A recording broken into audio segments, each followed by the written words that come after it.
तो जैसा कि हमने पिछले वीडियो में सेंसर्स के बारे में पढ़ा था, उसके बाद उसके हमने टाइप्स भी देखे थे और हमने यहाँ पर उसके कुछ प्रैक्टिकल्स के बारे में भी बात की थी।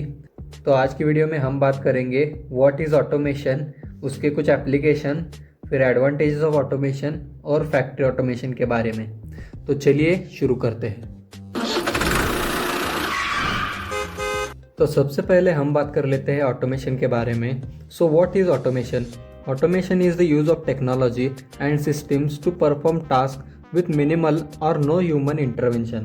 मतलब हम यहाँ पर टेक्नोलॉजी और सिस्टम्स का यूज़ कर रहे हैं जिससे हम ह्यूमन का इंटरवेंशन या फिर ह्यूमन का इंटरेक्शन कम कर सकें मशीन्स के साथ, जिसके अंदर it involves control systems like computer, robot and information technology to handle different processes. मतलब यहाँ पर हम यूज़ करते हैं कंप्यूटर्स का, रोबोट्स का और इंफॉर्मेशन टेक्नोलॉजी का, जिससे हम प्रोसेसेस को मतलब हमारे काम को हैंडल करते हैं। तो ऑटोमेशन के एप्लीकेशन कहाँ कहाँ होते हैं, मतलब ऑटोमेशन कहाँ कहाँ यूज़ होता है, वो होता है मैन्युफैक्चरिंग इंडस्ट्री में, लॉजिस्टिक्स में और होम अप्लायंसेस के अंदर। बट ऑटोमेशन का मतलब ये भी नहीं है कि ह्यूमंस को यहाँ पर कोई काम ही नहीं होगा, काम होगा, बट ह्यूमंस यहाँ पर सिर्फ कमांड देने के लिए या फिर उसको प्रोग्राम करने के लिए यहाँ पर ह्यूमन इंटरवेंशन लगेगा। मतलब जो भी काम हमें रिपीटेडली करना पड़ता है उस जगह पर हम मशीन्स का यूज़ कर सकते हैं और ह्यूमन एफर्ट्स को कम कर सकते हैं, तो वहाँ पर हम ऑटोमेशन का यूज़ कर सकते हैं। उसके बाद अभी हम बात कर लेते हैं ऑटोमेशन के एडवांटेजेस के बारे में। तो इसमें पहला एडवांटेज आता है इंक्रीज प्रोडक्टिविटी। मतलब यहाँ पर ऑटोमेशन का यूज़ करते ही प्रोडक्टिविटी इंक्रीज़ हो जाती है, जिसका मतलब है कि जब हम इंसानों से कोई भी काम करवाते हैं तो इंसान रिपीटेबल काम करने के बाद थक जाता है। बट यहाँ पर हम जब रोबोट्स का इस्तेमाल करते हैं या फिर ऑटोमेशन का यूज़ करते हैं तो ये प्रोडक्टिविटी हमारी कहीं पे भी अफेक्ट नहीं होती। मतलब जो हमारा रोबोट है वो यहाँ पर ज़्यादा कंसिस्टेंटली काम कर सकता है एज़ कम्पेयर टू हमारा जो लेबर वर्कर होता है। तो ये हो गया उसका पहला एडवांटेज। तो अभी हम बात कर लेते हैं दूसरे एडवांटेज के बारे में, जो कि है कंसिस्टेंसी एंड क्वालिटी। तो जब भी हम यहाँ पर ऑटोमेशन का यूज़ करते हैं वहाँ पे कंसिस्टेंसी तो बढ़ ही जाती है बट क्वालिटी भी बढ़ जाती है। मतलब जब हम लेबर से काम कराते हैं वो लेबर कहीं ना कहीं थकने के बाद क्वालिटी में गिरावट आ जाती है, बट हम यहाँ पर ऑटोमेशन का जब यूज़ करते हैं तो क्वालिटी में कोई कॉम्प्रोमाइज़ बिल्कुल नहीं होता। तो ये हो गया हमारा दूसरा एडवांटेज। तो अभी हम बात कर लेते हैं तीसरे एडवांटेज के बारे में, जो कि है कॉस्ट सेविंग। हाँ, हमारे ऑटोमेशन को पहले इनिशियल टाइम्स में कॉस्ट बहुत ज़्यादा लगती है बट उसका रनिंग कॉस्ट जो होता है वो कम होता है as compare to labour cost. तो ये जो कॉस्ट सेविंग है ये भी हमारा एक एडवांटेज होता है ऑटोमेशन के अंदर।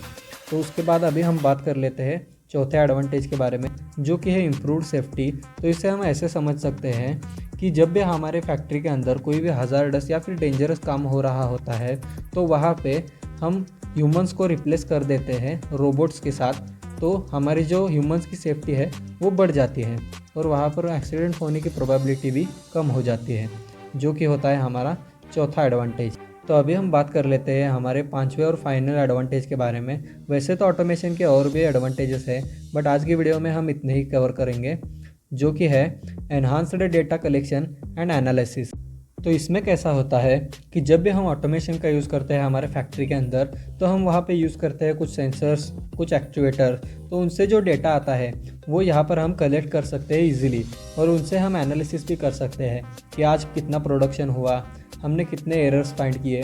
तो वो जो डेटा होता है वो यहाँ पर इजीली कलेक्ट हो सकता है और एनालाइज भी किया जा सकता है। तो ये भी होता है हमारे ऑटोमेशन का एक एडवांटेज। जिसके बाद अभी हम बात कर लेते हैं फैक्ट्री ऑटोमेशन के बारे में। So factory automation, it involves implementing automated systems and robots in manufacturing setting to streamline the process and reduce the human intervention and improve the efficiency, जिसका एग्जाम्पल है असेंबलिंग, पैकेजिंग, क्वालिटी कंट्रोल।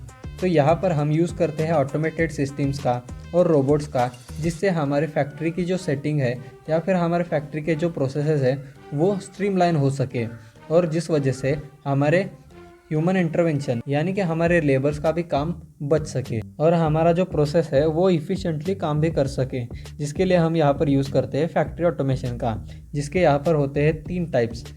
तो उसमें पहला type होता है flexible automation, दूसरा होता है प्रोग्रामेबल ऑटोमेशन और तीसरा होता है फ्लेक्सिबल ऑटोमेशन।